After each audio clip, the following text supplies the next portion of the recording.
Y ahora les ruego por favor que abran sus Biblias en la primera epístola del apóstol Pablo a los tesalonicenses. Recuerden que el propósito es que nos hagamos especialistas en tesalonicenses, que eso sea algo fuerte, que lo capitalicemos y que oriente nuestra vida práctica, diaria, constante, que en cualquier caso, en una conversación con alguien más, salga de nosotros estos pensamientos contenidos en esta epístola. La primera epístola a los tesalonicenses, capítulo 1.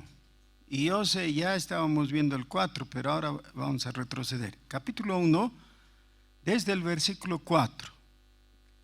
Otra vez, primera Tesalonicenses, capítulo 1, versículo 4.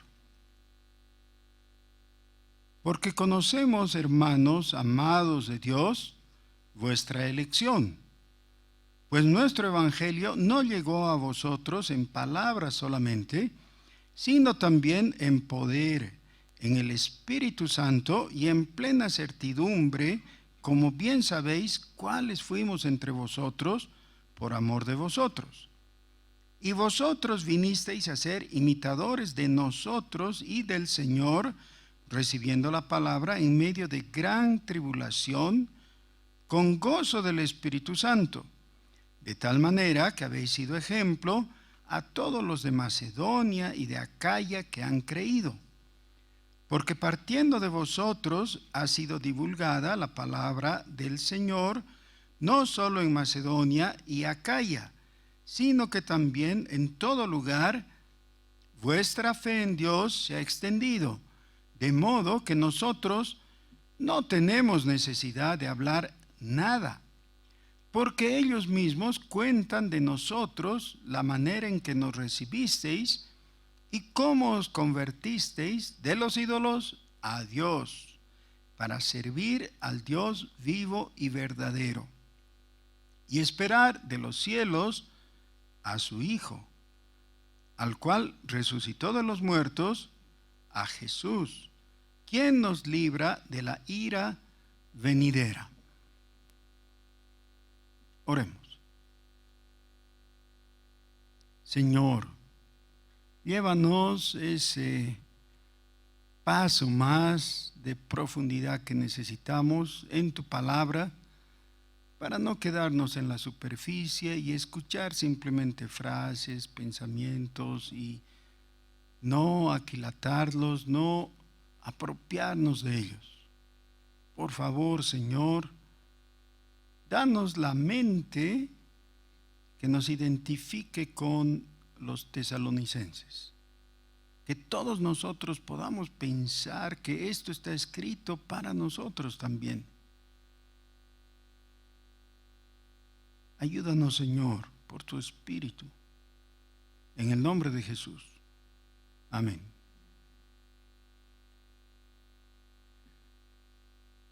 Cuando el apóstol Pablo les escribió a los tesalonicenses, la iglesia era muy joven, muy joven. Todavía no había ese concepto que se ha ido forjando a través del tiempo, pero también distorsionando a veces, ¿no? La gente piensa de la iglesia en formas que no corresponden a la realidad y que no corresponden al pensamiento contenido en el Nuevo Testamento. Por tanto, de vez en cuando, otra vez tenemos que hacernos las preguntas básicas. ¿Qué es el cristianismo? ¿Qué es vivir en la voluntad de Dios o como cristianos? Una de las frases que más se repite en el ambiente evangélico es que no es necesario o que no es suficiente cambiar de religión. Que el cristianismo no significa dejar o haber dejado la vieja religión, cualquiera que sea que tuvieres o que hayas tenido, y que ahora abrazas otra religión.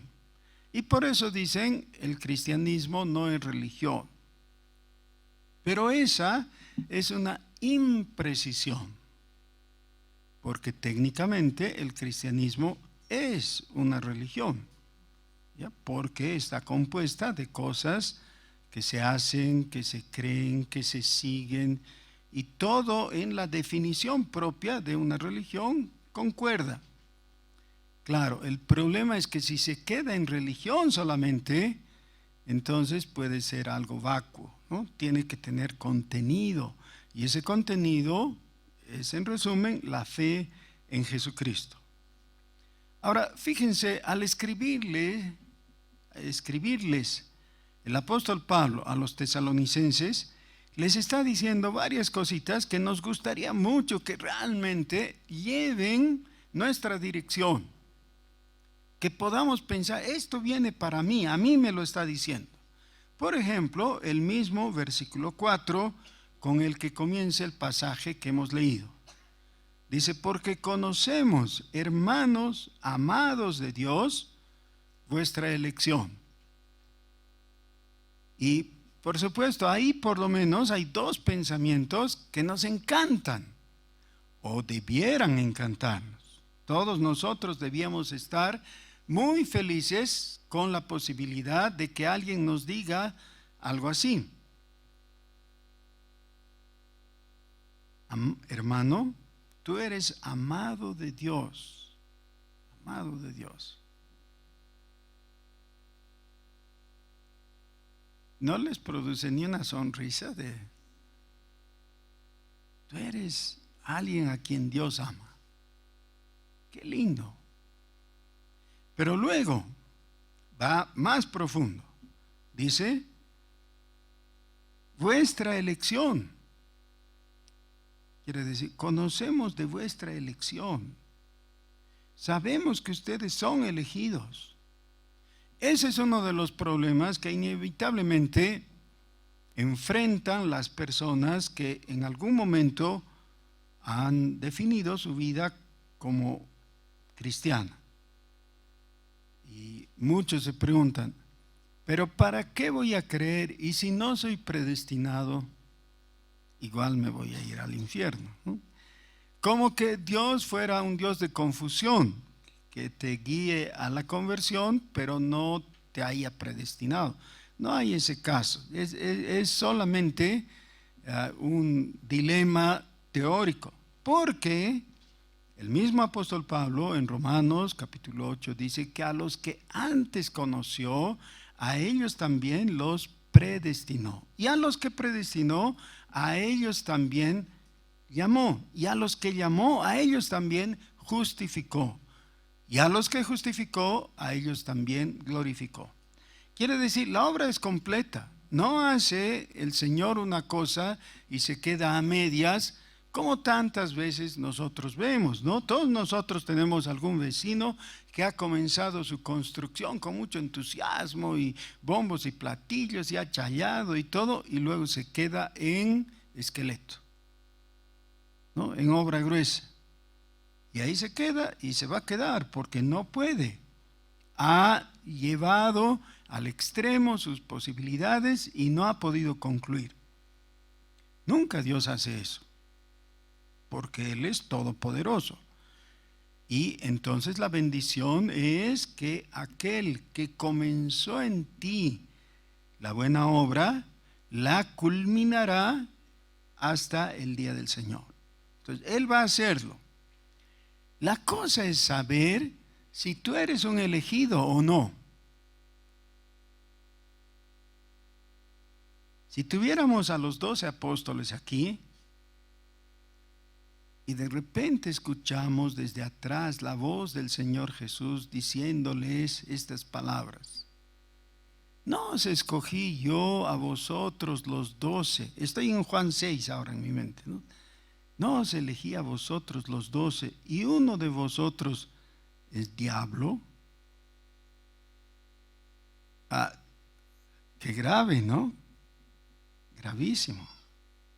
Y el texto aclara en Juan 6 que estaba hablando de Judas, el que le había de entregar. Entonces, ahora le ponemos más atención a esta afirmación. Pablo está diciendo, de ustedes, de los tesalonicenses, estamos convencidos, conocemos, que son elegidos. Sabemos de su elección. No está especulando y no está tratando de decir cosas gratas para que ellos sonrían y digan, ah, qué lindo, Pablo ha afirmado que somos elegidos, vamos a enviarle una ofrenda. Porque, claro, es nuestro predicador, hay que hacer algo así, ¿no? Nos dice algo tan amable, tan agradable, hagamos eso. No, no está haciendo eso Pablo. Está diciendo algo con toda la seriedad que se necesita y sustentándolo. Diciendo, versículo 5, pues nuestro evangelio no llegó a vosotros en palabras solamente, porque efectivamente muchas veces se producen mecanismos, se dan de predicación del evangelio. Hay en La Paz, hay más de 20 radios legales, no estoy hablando de esas clandestinas que hay más todavía, ¿no? Legales que todo el día transmiten mensajes evangélicos. Tal vez no muy cristianos, pero evangélicos, ¿no? Todos los días, todo el día. Así que nadie podría decir que aquí en La Paz y en el Alto hay ausencia de predicación. Hay mucha predicación. De alguna manera la palabra es proclamada y hay gente que escucha.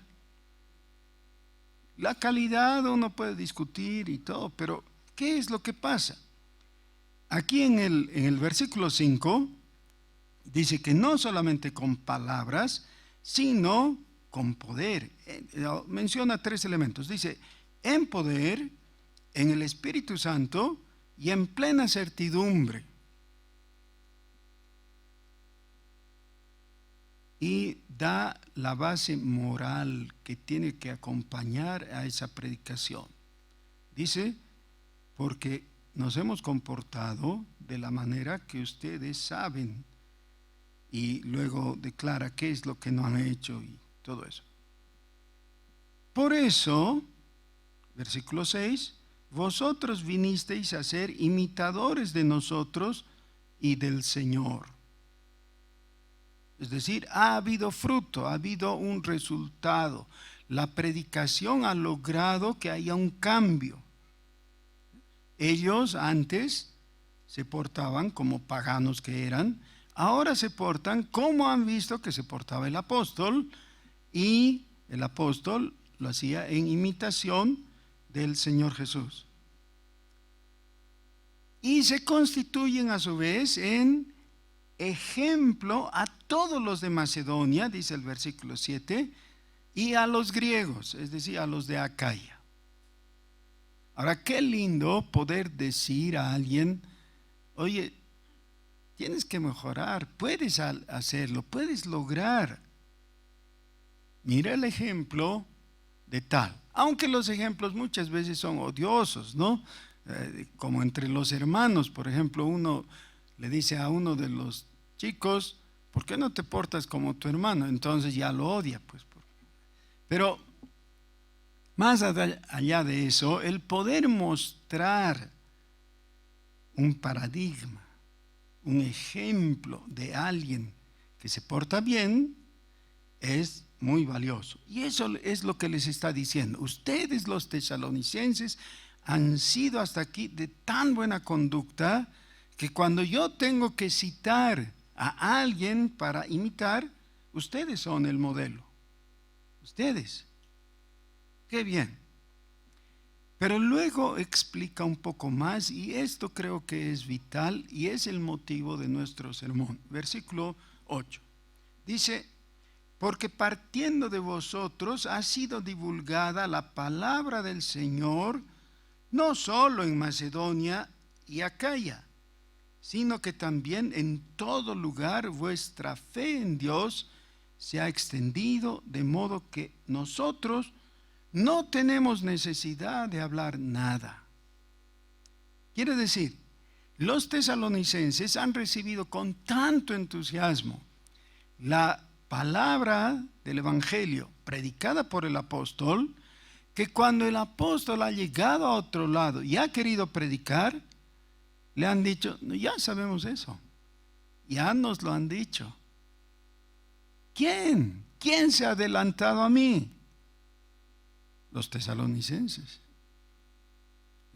Han sido diligentes en esparcir la palabra de Dios.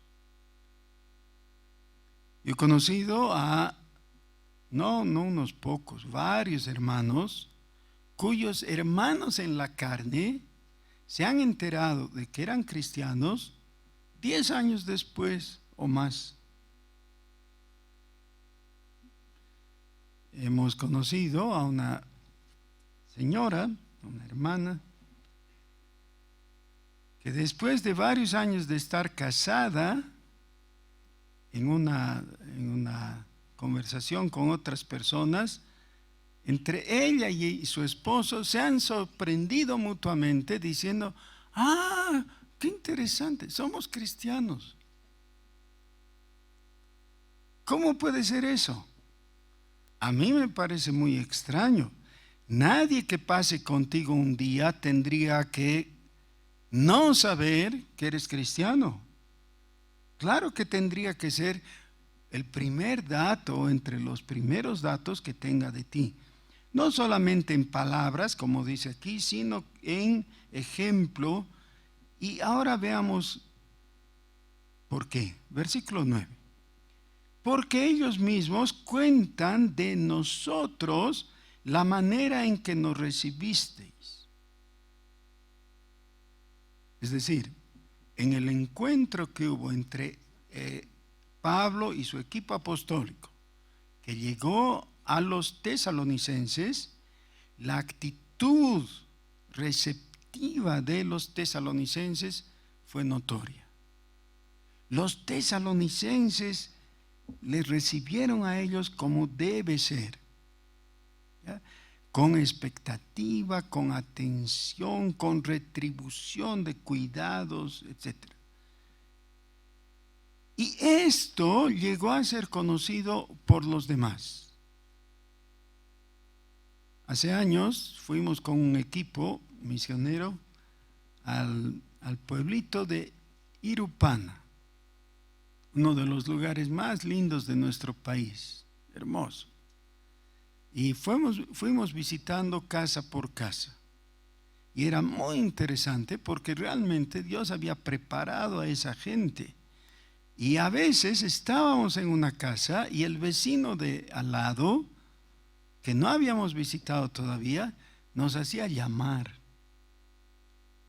Y eso muestra que realmente no era una cuestión, un mecanismo solamente humano, sino que el Espíritu de Dios estaba moviendo y estaba actuando y antecediéndonos. Ese es el primer elemento aquí en el versículo 9. Pero hay el segundo, que es el que quiero que enfaticemos más en esta mañana. La segunda parte del versículo 9, que comienza después de la coma con una conjunción.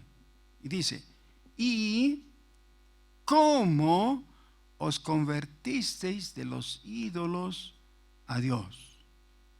¿Y cómo os convertisteis de los ídolos a Dios? Necesitamos entender perfectamente qué significa esto. La conversión significa simplemente el cambio de dirección. Cuando estás yendo en una dirección, tú marchas en esa dirección, haces un giro. Ese giro puede ser de 90 grados y entonces si ibas al norte, ahora vas al oeste, o si ibas al sur, puedes ir al este, como fuere. O puede ser de 180 grados, es decir, que gires y vas en dirección contraria. La conversión es diferente hablando de lo físico. Pero cuando estamos hablando de lo espiritual, normalmente la conversión implica, tiene la idea de un cambio de dirección en 180 grados. Estabas yendo a la condenación, como dice Mateo capítulo 7, versículo 13. Estabas yendo por el camino ancho a la condenación y giras y te diriges ahora a la vida eterna. ¿Cómo es ese versículo que acabo de citar? Mateo 7:13. Entrad por la puerta estrecha, porque ancha es la puerta y amplio el camino que llevan a la destrucción, pero angosta es la puerta y estrecho el camino que llevan a la vida, y pocos son los que lo hallan. Así que hay una muy clara distinción. Uno no puede equivocarse. El uno es una avenida, es un camino ancho. El otro es un camino angosto, sinuoso, dificultoso de transitar. ¿Qué escogeremos? La sensatez nos dice es mejor ir por el camino amplio y cómodo. Sí, pero esa no es la pregunta. La pregunta es, ¿a dónde te lleva el camino? ¿A dónde te lleva? ¿Quieres ir a condenación o quieres ir a vida eterna? El confundir eso puede tener consecuencias eternas, nefastas si te equivocas. Por tanto, cuando habla de conversión, aquí lo define muy bien. Fíjense, dice, ¿y cómo os convertisteis de los ídolos a Dios? Ahora, el comentario no era acerca de que se convirtieron. El comentario era de cómo se convirtieron. ¿Cómo os convertisteis de los ídolos al Dios vivo y verdadero?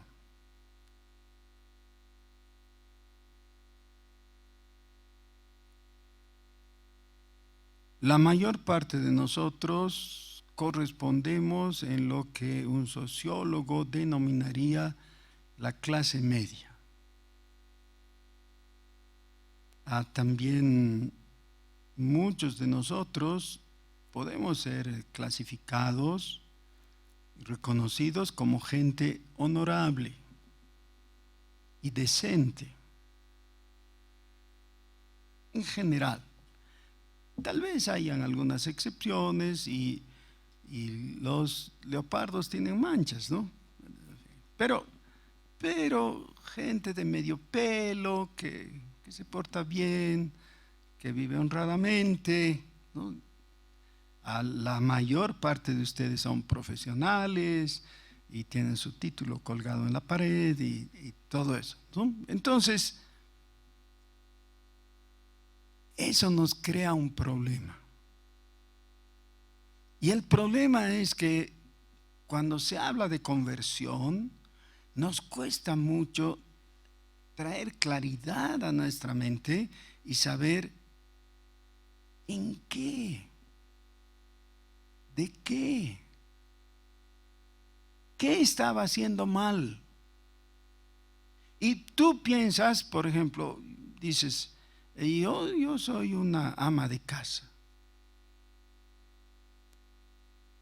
honrada, vivo para mi familia, cuido a mis hijos, cocino cada vez más rico porque siempre tomo cursos de cocina y cuando me he casado no sabía coser y ahora ya sé coser, he tomado un curso y soy cada vez mejor, me porto bien. Cuando salgo de la casa me encuentro con los vecinos y los saludo amablemente, y cuando ha habido necesidad de socorrer a la viuda de la esquina le he llevado víveres y todo, y entonces mi vida transcurre hace mucho tiempo en ese nivel de honorabilidad, decencia y bienestar. ¿Cómo se convierte una persona así? ¿Qué tiene que dejar de hacer? Te dicen, si es que ya no tienes que usar 4 cucharillas de azúcar, ahora debieras usar 2 nomás, ¿no? Para evitar la diabetes. Bueno, entonces, ¿ya eres más decente? Tal vez ya eres más sano, ¿no? Ya, bueno. ¿Y qué tienes que hacer? Sí, ahora ya no tienes que usar faldas tan cortitas, un poquito más larguitas.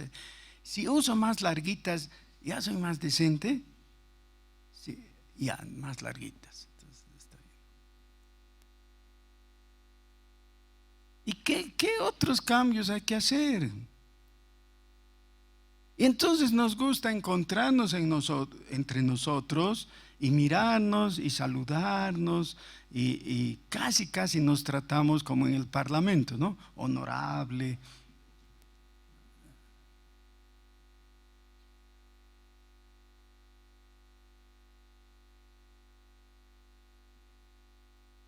Qué antipático estoy hoy día, ¿no? Vamos a dejar marcadas nuestra Biblia aquí en la primera epístola a los tesalonicenses y vamos a ir al comienzo, como el Señor Jesús solía hacer. Al principio, Él recurría al primer libro de la Escritura, a Génesis, y nosotros vamos a ir al capítulo 35 de Génesis. Génesis es fácil de encontrar porque está al principio de la Biblia para los chambones, ¿no?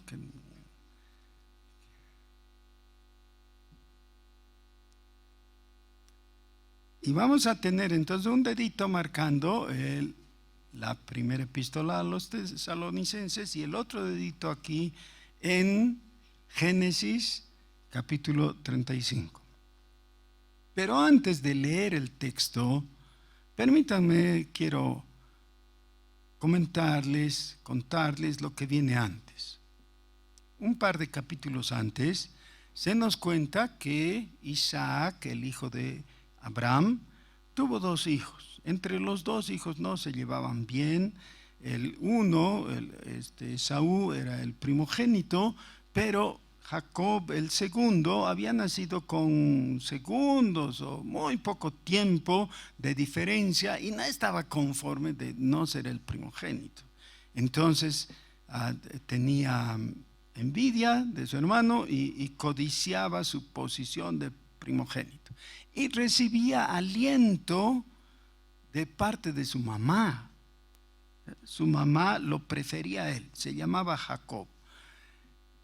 Esaú, por el contrario, tenía la simpatía de su papá y se sabía el primogénito, estaba confiado y todo, y era un hombre, era un cazador, ¿no? Así, con toda la definición, ¿no? Le gustaba salir y perderse por ahí hasta encontrar su presa y traía comida rica para su papá, ¿no? De la casa que había logrado. Entonces llega el momento en que con la ayuda de su mamá, Jacob le quita, le birla la primogenitura primero y después la bendición del papá que confirmaba la primogenitura. Pero eso logra el enojo de Esaú y tiene que salir escapando, se va a la casa de su tío que vivía en lo que ahora es el país de Siria, ¿ya? Antigua Aram. Entonces se va a Siria y ahí se queda a vivir con su tío un tiempo, se enamora de su prima, que era Raquel, y le dice al tío que le permita casarse con la prima, y el tío le dice, bueno, pero no es gratis, ¿no? No es gratis. Ya, muy bien, 7 años tenía que trabajar por ella y trabaja los 7, pero luego el tío lo engaña, lo engatusa y le da en vez de Raquel a Lea. Entonces él se descubre a sí mismo casado con Lea y entonces dice, pero yo quiero a Raquel de todas maneras. Y le da también a Raquel, por la cual tiene que trabajar otros 7 años. Entonces cuando ya está casado con las dos y ya ha empezado a tener hijos y todo, ya tiene familia, pero no ha hecho nada para formar su capital, es decir, tener algo que ofrecer a la familia. Y por tanto sigue trabajando para su suegro y después de idas y venidas logra algo de ganado y mejora de situación. Pero ya han pasado 20 años y él quiere volver a su tierra. Y entonces entre que se malentiende con el suegro, sale de la casa y con engaños está con su familión, porque además de las dos esposas legítimas, ha tomado como mujeres también a 2 concubinas que eran las nodrizas, digamos, de las 2 esposas, y ya tiene 4 mujeres y un montón de hijos. Tiene entre manos algo que no puede manejar. Y cuando está volviendo a su tierra, le avisan, tu hermano Esaú está viniendo con 400 hombres de guerra a encontrarte. Y dice, me va a matar. Claro, me va a matar. Antes, o sea, 20 y pico años, 20 años antes, había salido escapando del enojo de su hermano para salvar su vida, ¿no? Porque eso era lo que le importaba, salvar su vida. Ahora, 20 años después, su vida ya no le importa tanto. No es que no le importa, pero ya no tanto. Le importa su familia. En sus palabras, me va a matar a las esposas y a los hijos, dice. Y entonces se ve en aflicción, en terrible aflicción. Dios es bueno y Él maneja las cosas y se produce una de las reconciliaciones más hermosas de la Biblia. Jacob y Esaú se reconcilian, no hay guerra y la familia de Jacob es preservada. Está cerca a llegar de regreso a su tierra y entonces Dios le habla. Capítulo 35. Dijo Dios a Jacob, levántate y sube a Betel y quédate allí. Y haz allí un altar al Dios que te apareció cuando huías de tu hermano Esaú. Es decir, la primera vez cuando estaba huyendo, él se había humillado delante de Dios y entre otras cosas se había construido un altar para Jehová. Así que Dios le dice, a ese mismo lugar donde tú te humillaste y adoraste, te presentaste con el altar, vuelve a ese lugar. Este es un hecho que todo creyente debiera de alguna manera tener. Todos nosotros debiéramos recordar ese momento en el que por el Espíritu Santo tomamos conciencia de nuestros pecados y en una humillación total, inclinados ante Dios, confesamos ser pecadores y merecer condenación y le pedimos perdón y Él nos perdonó. Muchas veces situaciones así van acompañadas de lágrimas y otras expresiones más, pero eso es lo visible. Lo que importa es lo de corazón, que realmente te hayas presentado delante de Dios, hayas confesado tus pecados, hayas escuchado su dulce voz, perdonándote y estableciendo reconciliación y paz contigo. Así que Jacob es guiado a ese punto histórico del pasado. regresar ahí. Ahora, prestemos mucha atención. Versículo 2. Entonces Jacob dijo a su familia y a todos los que con él estaban: quitad los dioses ajenos que hay entre vosotros, y limpiaos, y mudad vuestros vestidos, y levantémonos, y subamos a Betel, y haré allí altar al Dios que me respondió en el día de mi angustia, y ha estado conmigo en el camino que he andado. Hay entre nosotros algunos papás. Tú que eres papá, tal vez no te consideres, porque vivimos en tiempos posmodernos y pienses que ya las cosas no se plantean así, pero tú debieras considerarte como papá el jefe de tu familia, el representante ante Dios como sacerdote. Y aquí viene una discusión familiar, que el hombre es sacerdote de su familia. Este Jacob ha recibido la instrucción de Dios y no dice: bueno, este es asunto entre Dios y yo.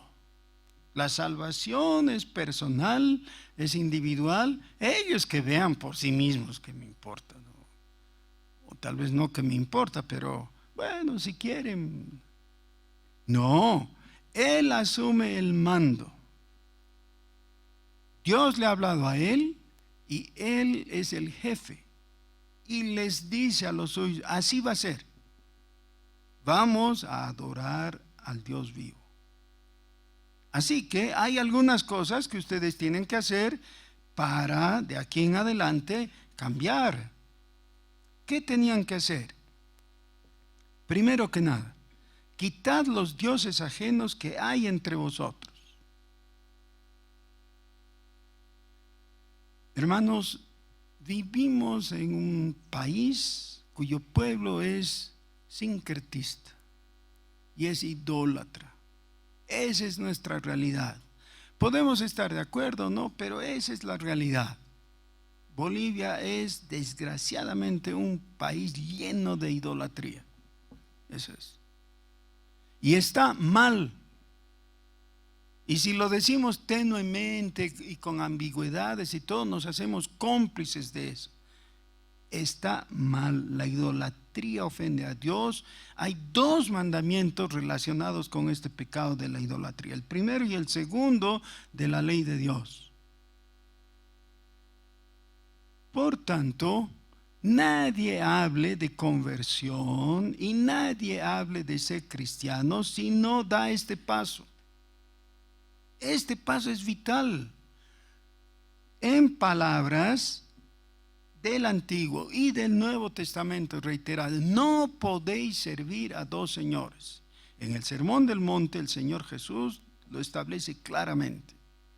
No podéis servir a dos señores, porque a uno de los dos vas a estafar. Porque reconocer un Dios exige totalidad.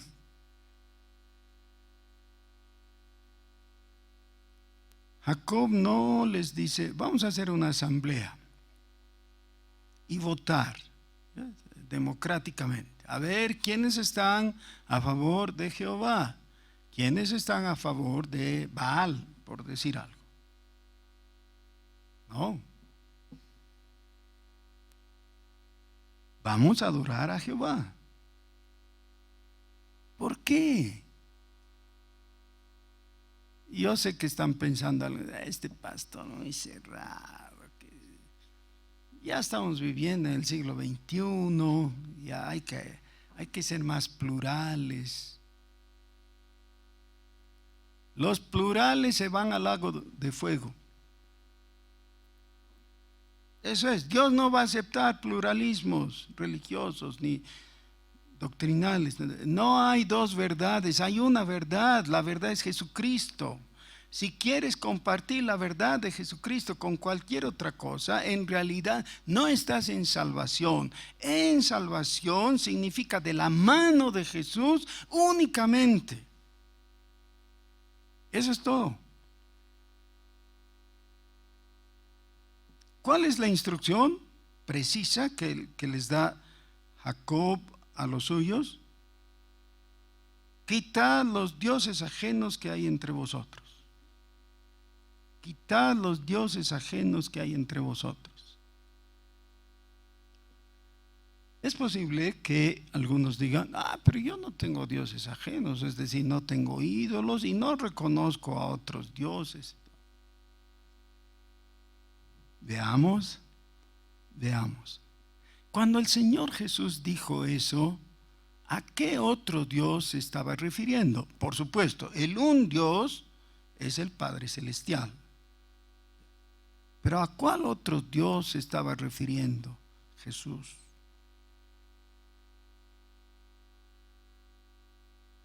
A Mamón, el Dios de la riqueza, representado en los billetes y en las monedas.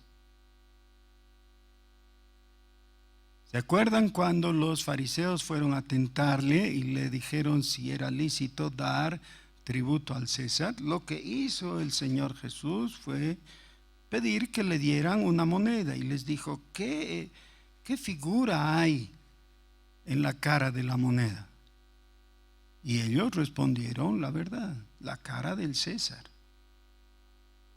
Porque en cada billete está representado todo el sistema que está por detrás, el sistema económico y político que le da valor al billete. El billete por sí mismo es un papelito complicado y estilizado, pero es un papelito. Detrás de eso hay algo, comenzando por una ideología, pero un sistema político, una figura, en el caso de la moneda que pidió Jesús, el César. Pero todo eso apunta a Mamón. Y dice el Señor Jesús, no podéis servir a dos señores. A Dios. En el original está Mamón, han traducido en la Reina Valera las riquezas, pero ese es el sentido. ¿A quién sirves? ¿Cuál es tu Dios?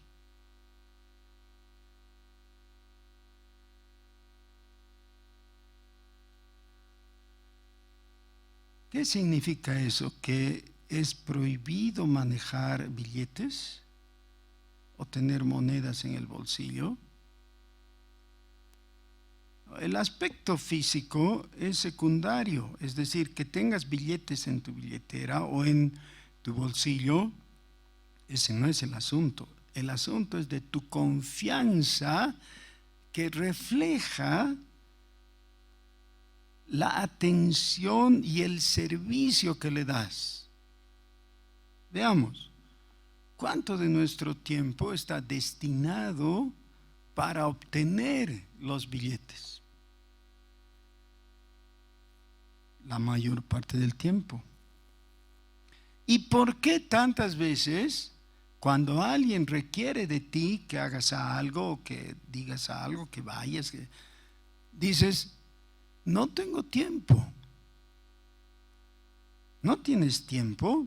Eso es imposible. ¿Saben qué? Cada vez que comienza un nuevo día, todos exactamente tenemos el mismo tiempo. 24 horas al día. O hay personas que tienen días de 40 horas. No, todo ser humano tiene en su día 24 horas. La pregunta es, ¿cómo dispone ese tiempo del día? ¿Cómo? Y ni se nos pasa por la mente evaluar, juzgar, revisar el hecho de que para muchas personas todo el día hábil está dedicado a ganar plata.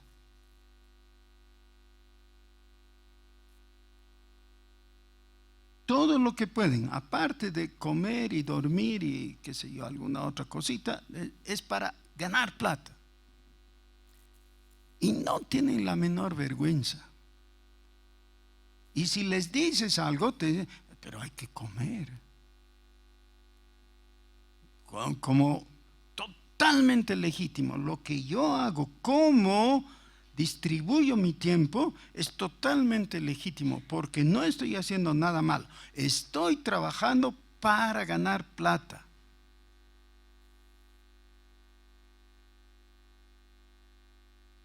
Sí. Y por supuesto, en esta misma primera epístola a los tesalonicenses, la instrucción es de trabajar. Y es una orden que va desde el Génesis hasta el Nuevo Testamento, la necesidad de trabajar. El trabajo es instrucción, es orden, es requerimiento de Dios. Nadie puede decir yo no voy a trabajar por cualquier razón que se le ocurra, incluyendo no necesito, yo ya tengo plata, ¿para qué voy a trabajar? No, la instrucción es trabajar. Así que para nada estoy diciendo no trabajen, hermanos, renuncien. ¿Cómo? Justamente eso es lo que pasó, y a eso se refiere la segunda epístola a los tesalonicenses. Algunos de ellos, al haber oído en la primera epístola que ya viene la segunda venida, ellos pensaron que como ya viene, ¿para qué vamos a ir a trabajar? Con tener para comer estos próximos días ya está, ya es suficiente. Trabajar no es necesario. No, el trabajo es instrucción, es requerimiento de Dios, y no es inicialmente, fundamentalmente por la plata. Pero alguien dice, pero necesitamos la plata. Sí, pues, necesitamos, claro. Necesitamos para los gastos y todo eso. Pero no puede ocupar el primer lugar y no puede ser la justificación para nuestra dedicación del tiempo. Pero en el fondo de todo es cuestión de fe, es de confianza. Y la realidad es que muchos de nosotros, si tenemos que salir de nuestras casas sin dinero encima, aunque sea algo, ¿no? Poco, creemos que estamos desvalidos. Salí sin dinero. Para muchos hombres, el no tener un buen fajo en su bolsillo es algo inaudito. Sin embargo, nosotros bien sabemos que el nombre inicial con el que se revela Dios en la experiencia del Éxodo es Jehová Jireh. Quiere decir, Él es el que nos provee. Él es el que nos provee. No necesito que me provea. Yo tengo platita. Es lo que piensa el que tiene.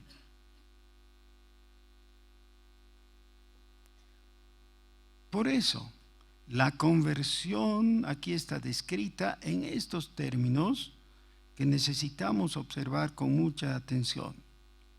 Entonces, Primera Tesalonicenses nos dice, cuando la gente oye de lo que ha pasado con ustedes, habla de cómo la fe de ustedes se ha esparcido. Qué bien. Pero habla de cómo ustedes se han convertido de los ídolos al Dios vivo.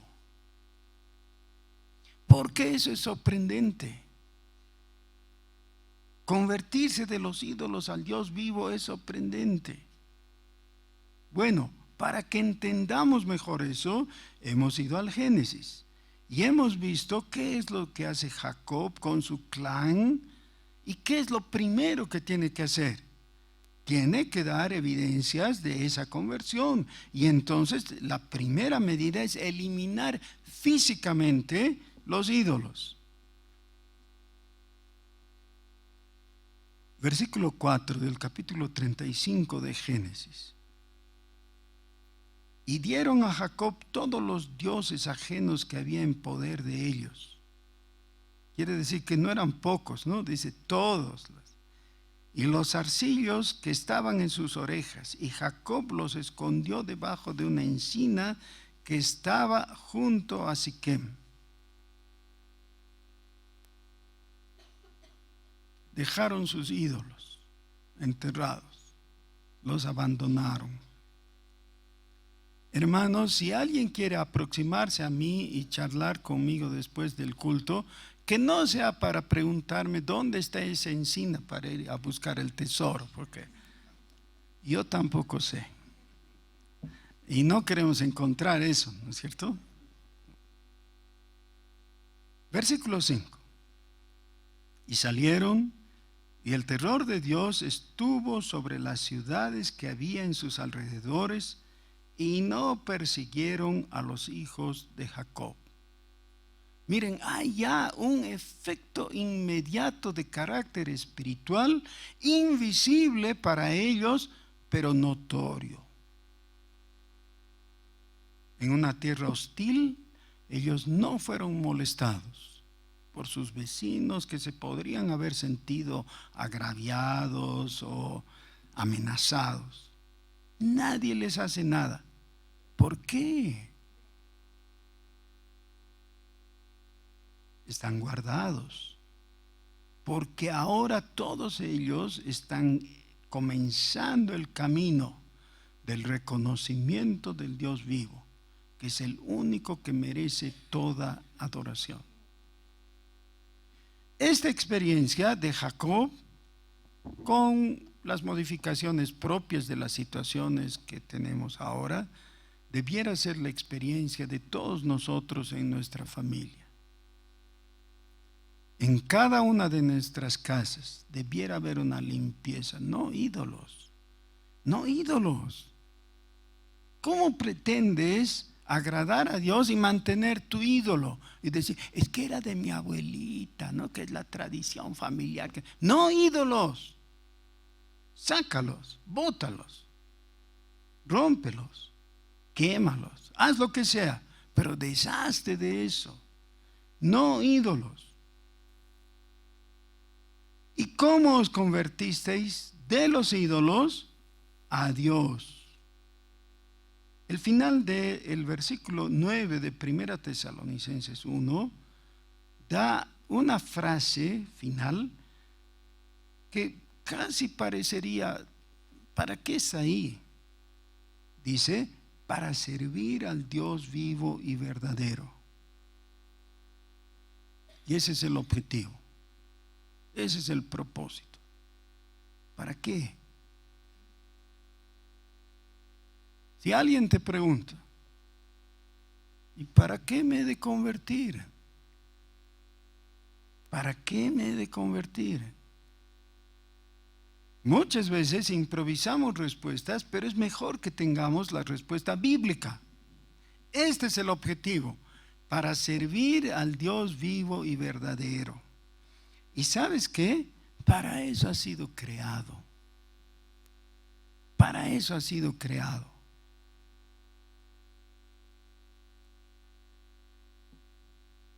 Una de las frustraciones grandes de los deportistas profesionales es que integren un equipo, pero que estén entre los que no entran a jugar.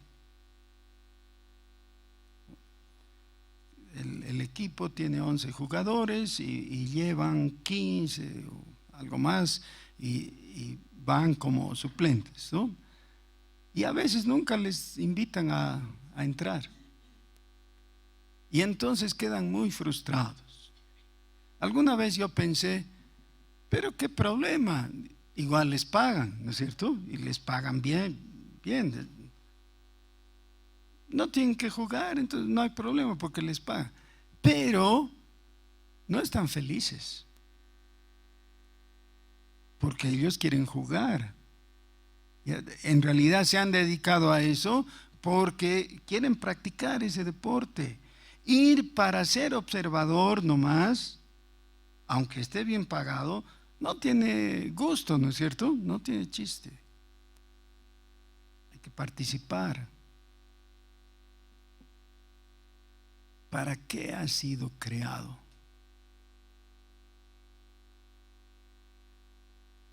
En la década de los 70 estaban de moda algunas películas basadas generalmente en la guerra de Vietnam. Y habían unos soldados que fueron contra su voluntad a Vietnam y pelear una guerra ajena, extraña, que no les movía ni un pelo, pero ahí tenían que estar, y pusieron en su casco: nacidos para matar. Y otros: nacidos para morir. Y así cada uno puede poner algo, ¿no? Nacido. ¿Para qué has nacido? Nacido para...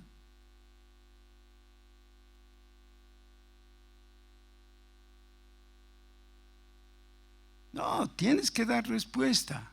No ante mí, ante ti mismo. ¿Para qué has venido a este mundo? ¿Para qué?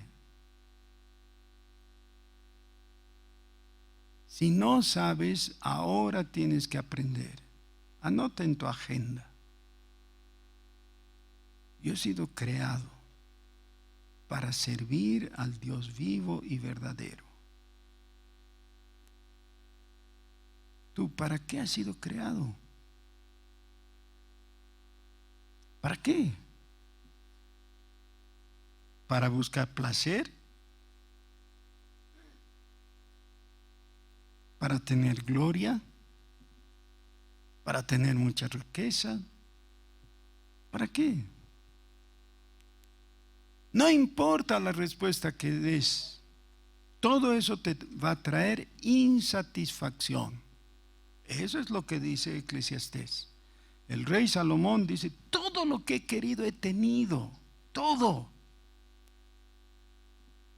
Y he visto que es vanidad y aflicción de espíritu. Lo he conseguido, pero no me ha satisfecho. ¿Para qué has sido creado? Tienes que anotar en tu agenda o en tu conciencia, en tu corazón: para servir al Dios vivo y verdadero. Para servir al Dios vivo y verdadero. Para eso has sido creado. Tú como yo. Hay un dato más, no vamos a hablar de eso, pero quiero mencionarlo. No solo ha sido creado para servir al Dios vivo y verdadero, ha sido redimido con precio de sangre por Jesucristo para cumplir el mismo objetivo. No hay otro objetivo. No es que una vez que te perdiste y Dios tuvo que rescatarte y dice: bueno, ya lo voy a rescatar, que me sirva para limpiar el piso, ¿no? O para, no sé, cualquier cosa. No, el objetivo sigue siendo el mismo. Tú has sido creado primero y redimido después para servir al Dios vivo y verdadero, para ser un adorador.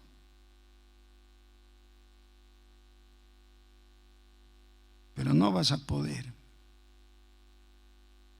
si no abandonas los ídolos, si no dejas los dioses ajenos.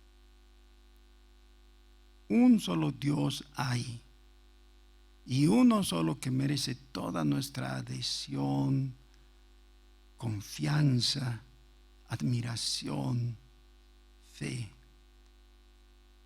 Jesucristo es el Señor. Oremos. Señor, líbranos de las ambigüedades. líbranos de las confusiones. Tú mismo graba indeleblemente en nuestros corazones: yo soy para ti, soy para ti, porque tú me has rescatado, Señor. Tú me has creado y luego me has redimido. Gracias, Señor. Soy tuyo, para ti. En este momento todos nosotros de corazón queremos botar ajena nuestros ídolos. Haznos libres, Señor, de toda atadura, de toda adhesión, de toda confusión, de toda oscuridad. En el nombre de Jesús te pedimos. Declaramos en este momento con plena convicción: Jesús es mi Señor.